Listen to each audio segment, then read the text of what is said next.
universo foi formado. Segunda, que o universo foi formado pela palavra de Deus. São duas possibilidades. Vamos examinar as duas individualmente. Vamos pegar a primeira, que o universo foi formado. Então vamos trabalhar da seguinte forma. Seria possível demonstrar que processos naturais não teriam trazido à existência o universo? Claro que sim. A resposta é sim. Ou seja, é possível demonstrar que ele foi criado. Bom, se é possível demonstrar que ele foi criado, então não há necessidade de fé para isso. Vamos tentar a segunda. A segunda diz a respeito do universo ter sido formado pela palavra de Deus. Seria possível demonstrar cientificamente que o universo foi formado pela palavra de Deus? Resposta: não. Só é possível demonstrar que ele foi criado. Ou seja, nesse caso, há necessidade de ter fé. Então, o que o texto está nos mostrando é que a fé é necessária para entendermos como o universo foi formado e não se ele foi criado. São duas coisas diferentes. Ou seja, pela fé entendemos que o universo foi formado pela palavra de Deus. De maneira que o visível veio a existir das coisas que não aparecem. Existe esse tipo de raciocínio, poder separar essas duas coisas, é extremamente importante. Porque normalmente nas nossas igrejas, quando nós tratamos de criação, as perguntas que são feitas são as seguintes: mas, afinal de contas, aceitar essa teoria da evolução é totalmente errado. Por quê? Porque a Bíblia diz que é errado. Não, eu entendo, a Bíblia diz que é errado, é verdade. Tudo aquilo que se levanta contra a palavra do nosso Deus está errado. Mas eu quero que vocês entendam que a teoria da evolução, ela está errada primeiramente por estar errada cientificamente. Depois também teologicamente e daí todas as outras. Então nós precisamos aprender a separar essas duas coisas e entendendo que quando nós estudamos a natureza, nós estamos fazendo uma pequena distinção entre o Deus que criou a natureza e Ele mesmo. Paulo fez essa separação de uma forma muito bonita. Eu creio que, num certo sentido, dificilmente eu consigo ler o livro de Hebreus sem achar que foi Paulo que escreveu. Não sei se você tem essa impressão, mas eu quando chegar lá no céu vou tirar as dúvidas. Então perguntar, falar, bom, você já sabe o que eu vou perguntar, porque você também vai perguntar, acho que você também é curioso a respeito disso. Lá no livro de Hebreus, capítulo 11, verso 6, diz o seguinte, que de fato, sem fé, é impossível agradar a Deus. Porque aquele que se aproxima de Deus, deve crer que Ele existe. Não se prova a existência de Deus. É por isso que a Bíblia não gasta os primeiros capítulos tentando provar que Deus existe. A Bíblia já começa com o pressuposto da existência dele. No princípio, Deus. E ele vai dali para frente.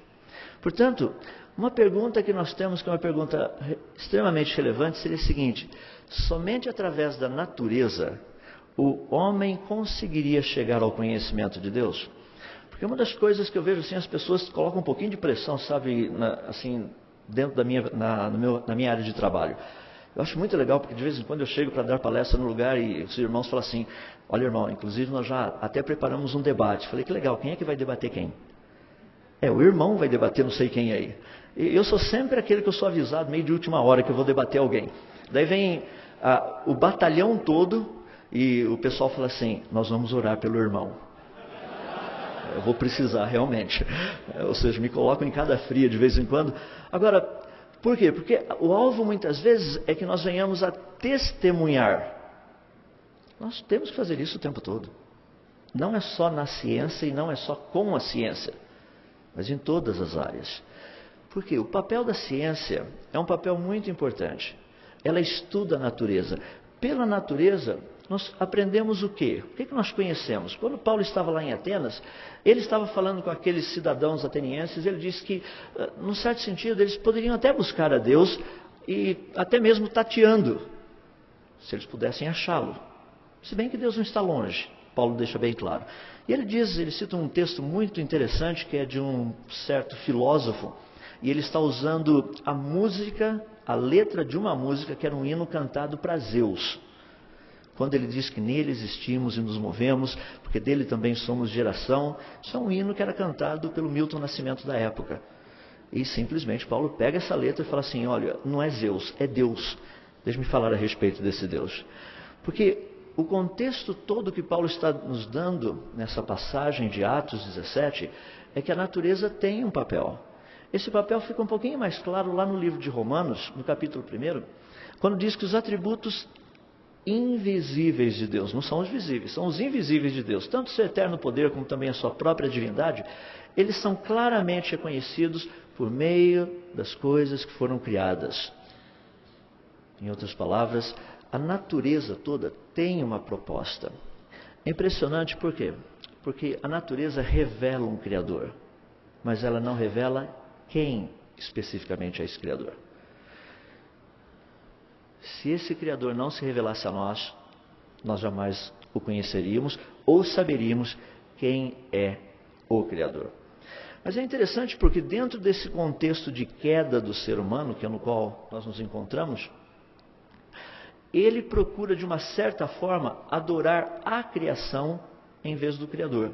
Eu não sei se vocês já tiveram a oportunidade de fazer um estudo voltado especificamente para as religiões do mundo.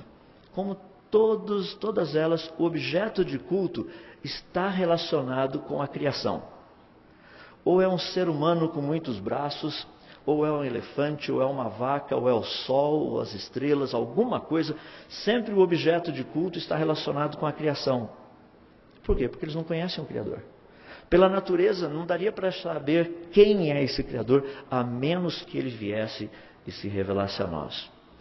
Daí entra algo muito interessante, porque a função, portanto, da ciência, ao estudar a natureza, é apontar o homem para o Criador. Pela ciência, ele não conhecerá quem é o Criador. Eu digo isso porque muitas pessoas têm essa vontade muito grande que a ciência seja aquilo que ela não é. A área que trata e diz quem é o Criador é a teologia. É a revelação de Deus por meio da sua palavra. No nosso caso, a ciência, ela apenas, ao estudar a natureza, ela demonstra a sabedoria, o poder, a capacidade. Todas essas coisas, estudando as coisas que foram criadas. E como que a ciência pode fazer esse papel de apontar o homem para Deus? Ela faz o seu papel, não por meio de argumentos religiosos, obviamente, mas científicos. Através de descobertas das leis que regem as formas de vida, as funções também que são encontradas tanto na vida quanto no universo. Esse é o papel da ciência. Então nós, como cristãos, precisamos aprender a separar essas duas coisas. Precisamos aprender a trabalhar com esses dois contextos. Normalmente nós temos muita dificuldade nisso. Eu gostaria de trabalhar um pouco a respeito disso esses dias. Hoje o que eu gostaria de deixar bem claro é que a ciência, ela faz essa separação, ela precisa dessa separação. A ciência estuda a natureza, ela estuda a criação. Tudo que ela pode nos dizer são algumas poucas coisas a respeito do Criador. Pessoas às vezes gostariam que a ciência falasse muito do Criador, mas o que ela fala é impressionante. O problema é que muitas vezes nós tiramos o foco da ciência, ou tiramos o foco, ou colocamos um foco errado na ciência. A vontade do Senhor Deus com respeito à ciência é que nós venhamos a conhecer as obras das suas mãos. Joule disse algo muito interessante, eu tenho repetido em muitos lugares. Ele disse assim, que o próximo passo, o Joule é James Prescott Joule, aquele Joule das nossas unidades de energia que o pessoal estuda, o pessoal que ia fazer o Enem não deu certo, então continua estudando, se prepara, mas esse Joule disse assim, o próximo passo, após o conhecimento e a obediência à vontade de Deus, deve ser conhecer alguns dos seus atributos de poder e bondade manifesto nas obras das suas mãos. Conhecer aquilo que o Senhor Deus fez. E isso é algo importante dentro do contexto da ciência. Conhecer as obras do Senhor Deus. Eu fico assim impressionado em ver nas nossas igrejas quão poucas pessoas estão fazendo, por exemplo, física, química, biologia, botânica, zoologia, paleontologia.